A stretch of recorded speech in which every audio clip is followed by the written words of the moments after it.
So I see Roberto is already joining us. I think it's a great highlight now to speak with one of the best coaches of the world, national team coach of Belgium. Roberto, very warm welcome here from the Ramat Gan Stadium out of Tel Aviv. Thank you so much, Willie. It's a real pleasure to be surrounded with so many people that we share one thing, the passion for the game. This is absolutely true. We have now about 400 coaches watching this interview. And again, a big thank you from our side on behalf of the association, on behalf of all coaches, that you take the time. I know you are very busy, but I appreciate it. And it's always a pleasure to speak to you. With pleasure. With pleasure myself, Willie. Roberto, perhaps some words about the situation, the corona, the life. How do you handle it? How is it for you? How difficult was it also with the national team? Yeah, it's very, very different. I would say that we had 3 camps, September, October, November, 8 games with the threat of the coronavirus. And I think what we had to do is change the mindset. And I would say that to every coach, don't be fearful of the coronavirus. Don't be fearful of players testing positive. This is the reality. So I think what we've done is we changed the numbers. We used to work with 23, 24 players.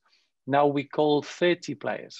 And in that position, every day you go into a situation that a player could miss and it could be out through the virus. And then you need to almost accept that there's going to be new opportunities. And let's get rid of the fear. Let's get rid of that anxiety of thinking who will be available for the game and try to give normality. Football brings happiness. Football brings a lot of thoughts to millions of people. And I think we got a responsibility of playing the game and being there for the community to have something to share emotions, to win, to lose, to support your team, to believe that we're going to get better. And I think that's part of our job. Don't see it as a worry. Let's see it as the new rules of this new normality. Sorry, but I did it not at the beginning. Congratulations to the last 4 with Belgium. Great success again. You can be very proud on this performance. Yeah, and I think we're starting to realize that the Nations League is a fantastic tournament. I think in international football, we had the issue of having friendlies. I don't believe in friendlies. I don't believe that those games should be played with the amount of games that the players need to play. And now the Nations League is a fantastic tournament. To get into the Final 4, it allows you to carry on progressing. We're going to be facing Spain, France, and Italy in October 2021. And it is a fantastic achievement for Belgian football, really. We're a nation of 11 million people. And I think that's the real success story, the structure that all the clubs put in place to develop the players in the same manner, allow you to have a country so small with so outstanding individual footballers in the same generation. But this is my second question. How can it be that a nation as it is Belgium, number 1 of the world, if I think on Germany, on Italy, on France, on Spain, you know better, England, you worked in England, but how can it be? What is here behind, or what is the secret, Roberto? Can you tell? Because we have 9 million people here in Israel and we want to do the same. Yeah. Yes. Well, I will tell you that there is a part that you can control, and then there is a part that you cannot control. And I'll explain it better. Belgium were the host of the European Championships in 2000, and it was a real disappointing performance from the national team. And from the federation, they sat down and they decided to find what was Belgium DNA. Nobody knew what the Belgium team was. It was trying to hope to come out and perform and fight and see if they could win a game. And at that point, they sent people to probably the biggest influence in Belgian football, which is the French style and the Dutch style. And then the 2 schools are very, very different. They came out and they decided that Belgium, from that point, wanted to be on the ball. They wanted to develop technical players. They wanted to play a similar system throughout the country. And that was the 4-2-3-1 or 4-3-3, and develop players that they could be good on the ball. Now, the first 2 years was difficult, but the 24 clubs, professional clubs, they joined forces and the federation sent the direction how to develop a young player. And that's where the success lies, that it was a real clarity and a real line of how to develop what would be the new Belgian football. Then these players, the other side, which is a little bit the one that is difficult to control, these players leave Belgium and they end up going to the best dressing rooms in European football. So playing for Real Madrid, for Barcelona, for Manchester City, for Chelsea, clubs that these players, they develop into a level that is very difficult to instigate. I think you can instigate developing a player with the right values to make sure that it can be a part of a team, because nowadays the winning teams are high performance environments. And I think you can educate a young player to be part of that, to understand that to be successful, you need to be part of a team. That's what Belgium football did very well. So that start was very well planned. And from that point, it's been a real education of the values of a human being that he plays football.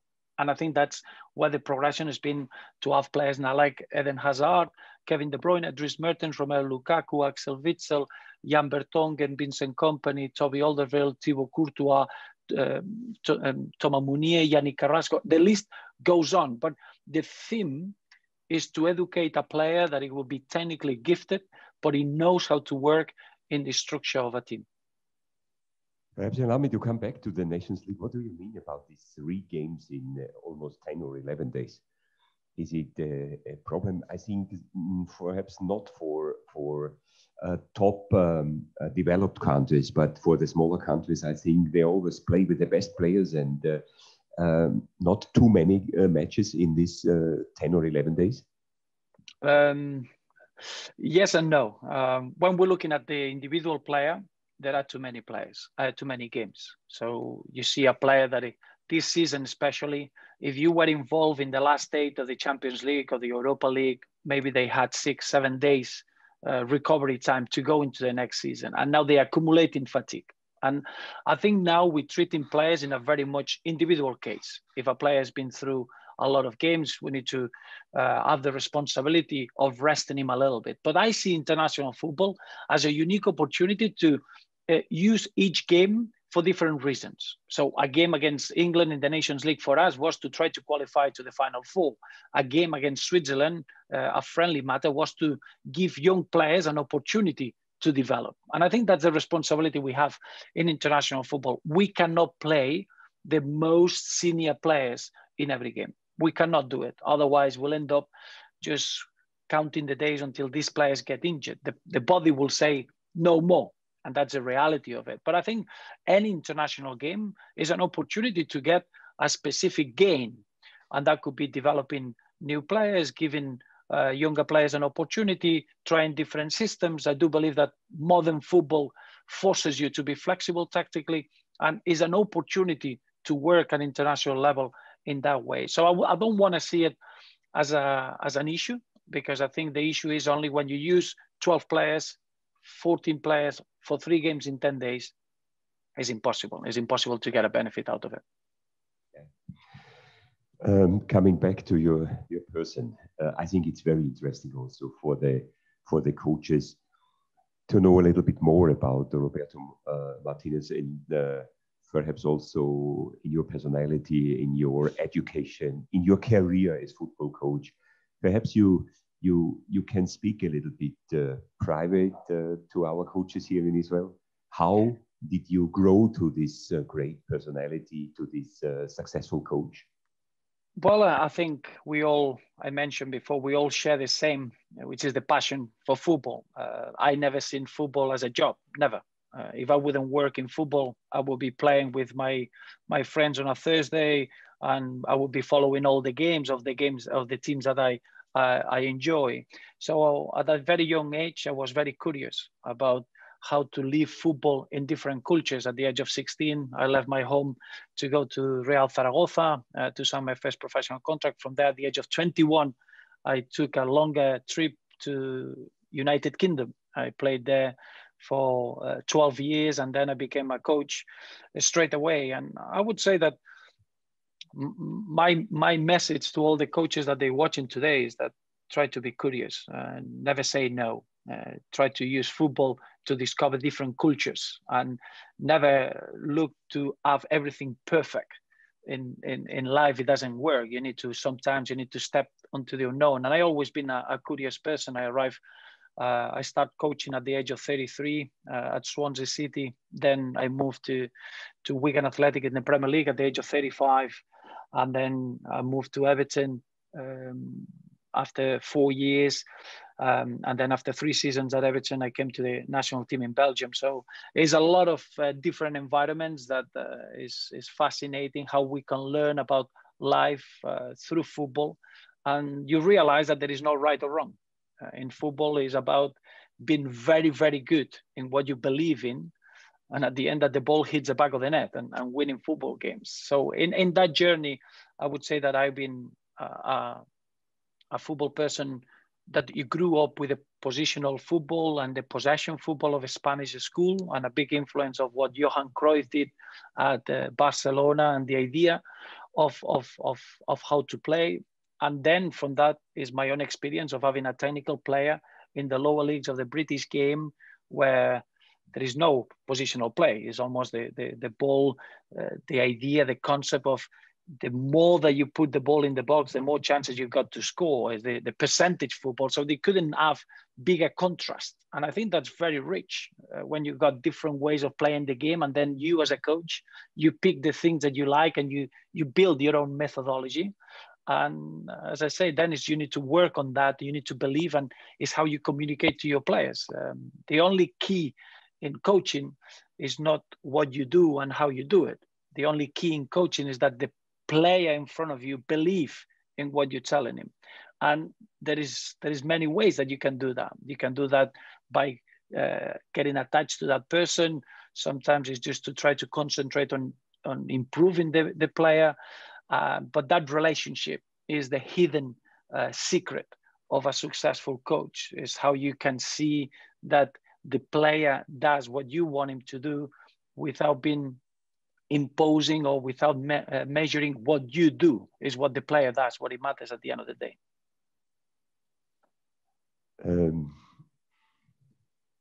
You spoke now from your development as a coach, yes, but everybody I met and when we speak about you, or you are on stage in a conference or in an international meeting, it's always your personality, your speech, did you also do some education beside football? Because this personality, what you spread out, is amazing.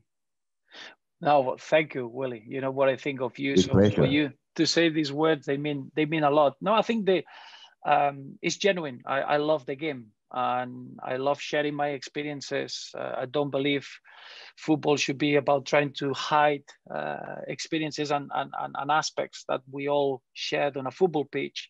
And from that point is trying to be as open-minded as you can. I think what it makes you really challenging is that you see that the game can be played in many ways and they are all acceptable as long as they are very, very good. And I always enjoyed from seeing a coach like Pacho Maturana, the way he worked with Colombia in '95 and the way he came to Spain, the way that Arrigo Sacchi created such a powerful team around outstanding Dutch talent in the Italian league.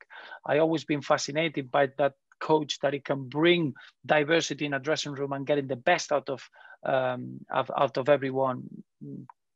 John Benjamin Toshak, when he came to Spain, the way he played with Real Sociedad, then going to Real Madrid. But then above all, I think Johan Cruyff, the way that he took Barcelona and made it in his own style, and he made it in a philosophy that it will never go away. And I believe in that. I believe in being very, very stubborn or very focused on a way of playing, and then be very flexible of how you can get characters and people to buy into that way of playing. And that's just, I enjoy every day in football. And probably that's, I believe in that way of sharing. We were sitting together in this committee of UEFA analyzing the Champions League.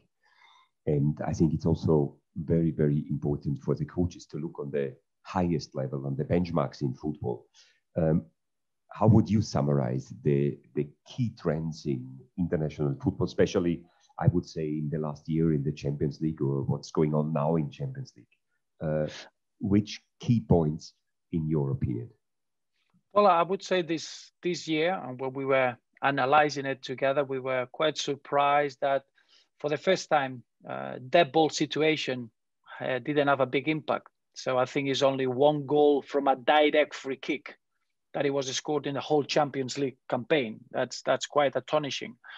Teams that they don't concede from corners, 70 corners between a goal. I think this year it's been a real focus from coaches to affect open play. And I think they left a little bit set plays on the side. And that's been a real richness. And I think it put a lot of attention on the transition. The transition of the game is becoming more and more essential of see who can win a game. So the moment that you lose the ball, those 10 seconds, and the moment that you win the ball, those 10 seconds, is a lot about organization when you got the ball. It's a lot about what do you do to break a defensive system when you have the ball.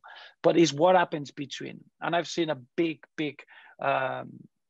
pattern on that high press. Teams that they are very familiar on being 1v1 all over the pitch and taking risk and defending quick and high.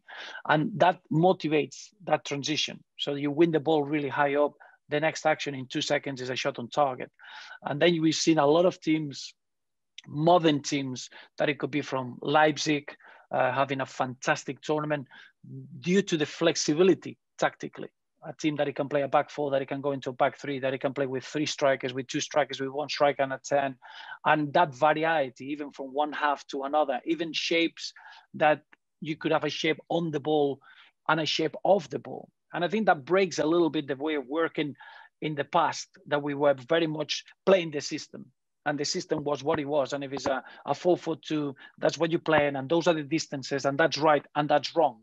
And then the player had to adjust into that pattern. And what we've seen in the last year is that teams very much need to be flexible tactically. They need to change. It's not the same being 1-0 up than 1-0 down. It's not the same the first half than the second half. It's not the same playing at home than playing away. And it's not the same to be in possession than out of possession. And that's been probably the biggest change I saw in the Champions League. Is a lot of emphasis on what's happening between the 2 boxes on the ball. I will look 5, 6, 7 years, big Champions League campaigns were decided on what happened in that ball situations, scoring from a set piece, scoring from a moment of a strategy when the ball is stopped. We didn't see that. I think the trend now, the modern game, is about what happens in open play, what happens in transition, how can you adapt, and how can you be flexible tactically. And I think that's been a big evolution. This is, I think, a keyword in this tactical flexibility in all discussions. But coming back to this, what you said about set pieces, what is it in your opinion? Is it the training process, or is it the quality of defense? I think both. I think there is an element that every team now has information. So when you go into a game, you know how the opposition is at their best on corners, in wide free kicks, in long kicks, in anything that happens when the ball stops, even in throw-ins. You can prepare. I will give you an example. I think England scored 9 goals in the World Cup in 2018 from set pieces out of 13. Now, you have to base a lot of your defending into how you defend the set pieces. So nowadays you got images of each player individual, what are the strengths, you can analyze it, and I think you can be prepared for that. You don't get surprised in that ball situations anymore. And I think that's an aspect. But I think the other aspect is that teams are not as good in attacking set plays because don't practice as much, because the coach now makes a decision that the priority in the working time is an open play concepts. And now there is so much thought and so many ideas on what you can do on the ball and without the ball and in transition. And that's the aspect that I think it takes away working time on that ball situations. And I think it's a combination of both. That doesn't mean that maybe next year we'll see a different trend And we'll see that dead ball situations become essential. As in football, and I think that's something that we all need to be aware, everything has been invented. I don't think nobody will come up with something new. What you do is something with a trend that is not now relevant, and it was done 20 years ago. Or Rinus Michels with his Dutch team and the total football concept, playing a back five. Now it seems that everyone plays a 3-4-3. 20 years ago, that was the way that the team's playing. So I think it's an evolution, and there are trends in football, things that they are in fashion, things that they are not, but everything is invented. And set plays will become maybe relevant again. But in the last 2 years, I would say that open play football and what happens in transition has been a little bit more relevant and in fashion. Roberto, coming to your philosophy, to the Belgium national team, or also what you played in England with the clubs, how would you describe this philosophy? You played with 3 defenders. Now I think some games with 4 defenders. What are the advantages, disadvantages? Perhaps it's also very interesting, the key points of the philosophy of Roberto. Well, the philosophy, I think, is very clear. We want to be on the ball. We want to be an attacking team. We want to defend quick and high in the pitch. But then there is an element of being very flexible tactically. I do believe that it's not the same playing against Brazil in a World Cup or playing in a qualifier game against San Marino. And I think that's the difference, that the opposition is football is not a game that you play only on your own. You play against the opposition. So the opposition demands a lot how you're going to play. It's not the same playing in a game that you need 7 players to attack, and in other games you're going to try to attack in only 4 players so you can have a good offensive balance. But my philosophy will be just try to empower the talent of individuals to win a football game. And that's where you need to be very much aware of how you bring the relationships, but everything it will be to try to find a way to score a goal. And as a consequence, I always feel that there are 2 types of coaches, and everyone in this room would fit himself in one of these categories. Or you are a defensive coach that you know how to attack, or you are an attacking coach that you know how to defend. There's no any other aspects. And in my case, I always been a coach that I'm an attacking coach, that I'm trying to learn how to defend the best possible way. Roberto, coming back to this, I think it's interesting. You played sometimes with 3 defenders, sometimes with 4 defenders. Perhaps can you also, from the point of the coach, explain what is the advantage? Why are you doing? Why are you changing? I think this is perhaps difficult without the tactical board, but very interesting for our coaches here, because also here the situation is in many clubs, coaches change, try to do it. And to hear from you would be really important. Yeah, I think it's not a 5 or a 4. I don't think it's the difference of the number. I think what it doesn't change in a game is the size of the pitch and the number of players. So I think when do you defend with a back 4, everything can be very much zonal, and it can have a player with each zone, and everything is very much synchronization between that back 4 and that back line. I like the back 5 at times, or the back 3, because then the pitch is too big for a back 3 and a little bit too small for a back 5. So what that means is that you need to have roles that they become man marking, and they become more in relation of the opposition. The back 3, back 5 opens the pitch into a lot of 1v1 situations all over the pitch. And sometimes you need that. And sometimes when you got players like we have, that we enjoy 1v1 situations, the back 3 forces the game to have those sort of situations. So to answer your question would be that the back 4 is a bit more zonal way of having good numbers in the right areas of the pitch to defend.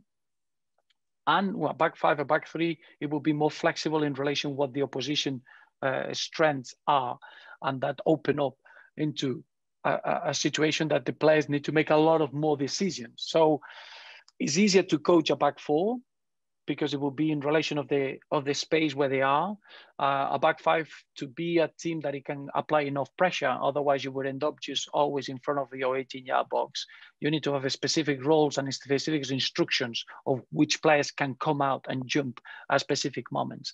And I feel that that's a strategy of a game, that there are games that you need a back five and there are games that you need a back four. And it makes a big, big difference of how you use your players in that respect.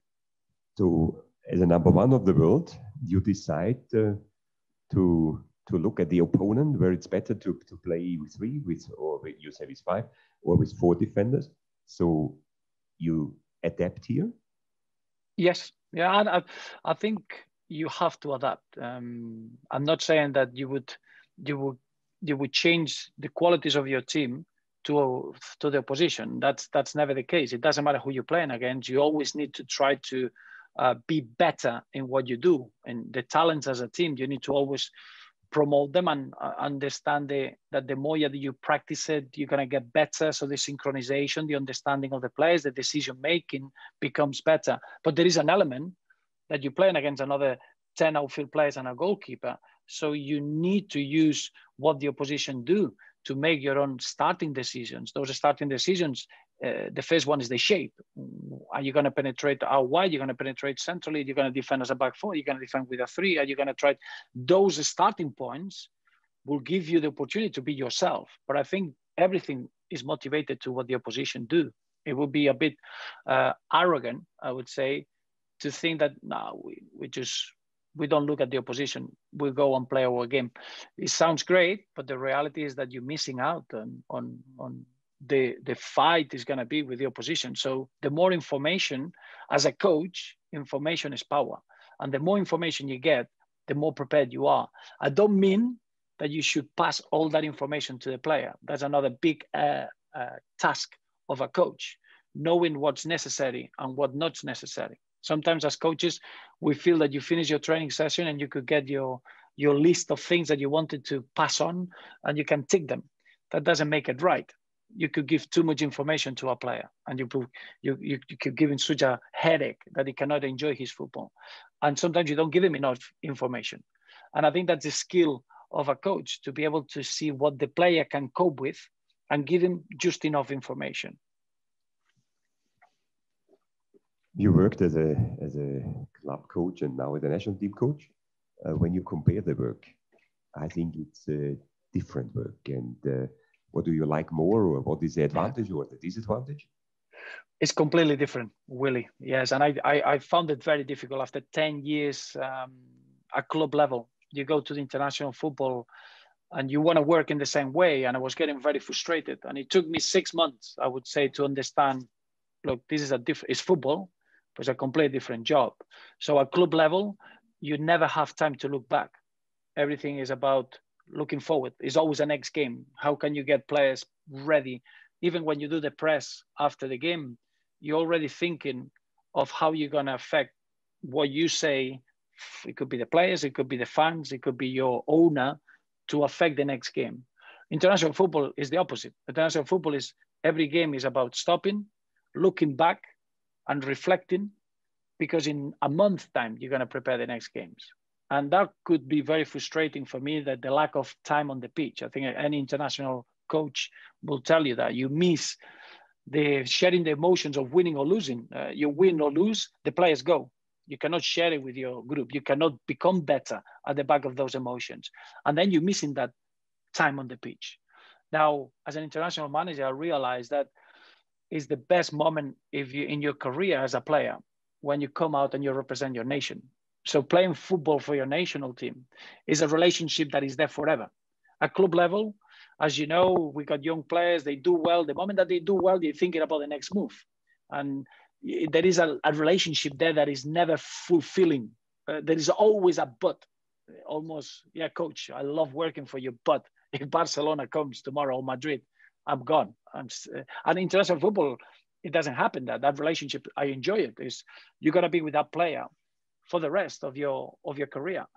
And the other aspect is that if you're not happy with the relationship or the commitment of a player, with the performance of a player at international level, you get someone else.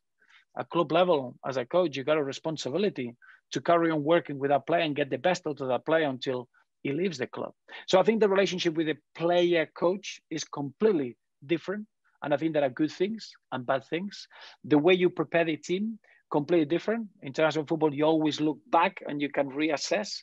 In club level football, you need to look forward, and you only look instantly back to correct or to almost reaffirm something good to prepare the next game.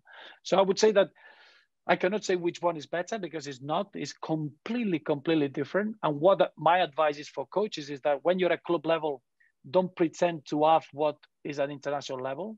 And when you're at international level, don't hope to have what you had at club level. And otherwise, you'll never be happy. Just try to use what you have. And I think that's life. Happiness is being content with what you have. And that probably translates into a coach's role. I'm absolutely sure that the clubs will come. Yeah, as you say, this will happen because you're very successful. And let me come also to a question about development of players, because you spoke about Belgium, about this high quality development, but you know it also in England, you know it also in Spain very well. From the point of view of a professional coach, which advices can you give to youth departments, or what do you want to have when a player is coming to the first team? Do you miss something, or are they well prepared? No, I think we miss a lot, Willie. And I feel that it's very unfair when you're talking about development of a player. It's very unfair when that development structure, the coaches, the philosophy, is not linked with the first team. I always feel in any development of a player, if the player doesn't get an opportunity in the first team, you're wasting the whole effort of trying to develop a player is to get an opportunity on the pitch in the first team. So when I see a lot of good academies and a lot of good work in development players, and there is no link with the head coach of the first team, I feel sad, because it defeats the work and the almost the commitment of a full football institution in developing a player. And everything you do is to test it, if that was good or not at the first team level. So the first thing would be, if you're in academy or development of a player, find a way to get the thoughts of the head coach, find the way to get the thoughts of the decision maker for that player that you are developing, can get tested and can get an opportunity. Every time I work in a club level, I will always look down to the academy and I would say, every year I'm going to take 4 players to the preseason of the first team. Right. I cannot guarantee that they're going to play 10 games, but I can guarantee you that they're going to be in the dressing room, and I can give you feedback, and I can tell you what that player needs is missing. And then the other aspect in football development is too many coaches always look at the weaknesses of a player. If I was going to say to you, look, I know a player that only uses his left foot, is not good in set pieces, he cannot defend too well, I think you will be very, very surprised when I'll tell you that that's the best player in the world at the moment, Lionel Messi. So I think there is an element that at the age of 9 years old, all the way to 15, you have to develop a player. And yes, let's correct weaknesses. But at the age of 16, all the way to 21, is about improving the outstanding qualities that this player could have. So don't expect a player to be average at everything. Just a player needs to be exceptional at one thing. If a player is exceptional at one thing, that could be physically or technically or psychologically, could be a leader, could be an organizer, can take instructions very well, he will have a career. Now, if he's average at everything, he will have a level. Maybe he'll play amateur football, or he'll be, and that's very important. There is a moment that you have to develop weaknesses, and that's very young, at the age of 9, 15. But when you recognize what the outstanding quality of that player is, just concentrate to make him as good as you can, make him outstanding in that area. And those are the 2 aspects that I feel that development always have a challenge. Roberto, and the question additional to the first with young players for the first team in some countries, I do not know if it is in Belgium, have regulations that young players have the possibility to play. What do you think about these regulations? Because often the criticizing is they are not ready and they play only on behalf of the regulation? What is here your opinion?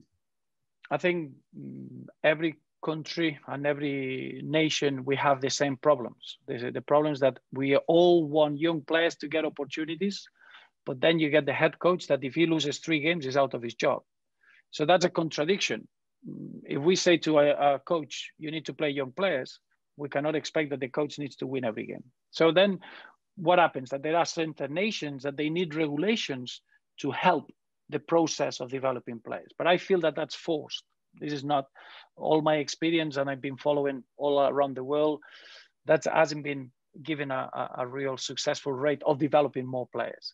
It helps maybe in the beginning in England, in the British game, you got the homegrown concept that at the beginning of the season, when you set a squad, you need to have certain homegrowns. And I've seen it that when you put in a squad together, you're looking to have homegrowns. And I think that helps. I think there need to be rules that could put people in a dressing room. I do believe on that. I don't believe on players that they need to be on the pitch, because if the players are not ready, it goes against to what you're trying to achieve. I've traveled to China a couple of times, and one game I saw a substitution of 2 players after 1 minute. And I saw, whoa, what's this? He said, oh, they need to start with under 21 players, but then they take them off after 1 minute.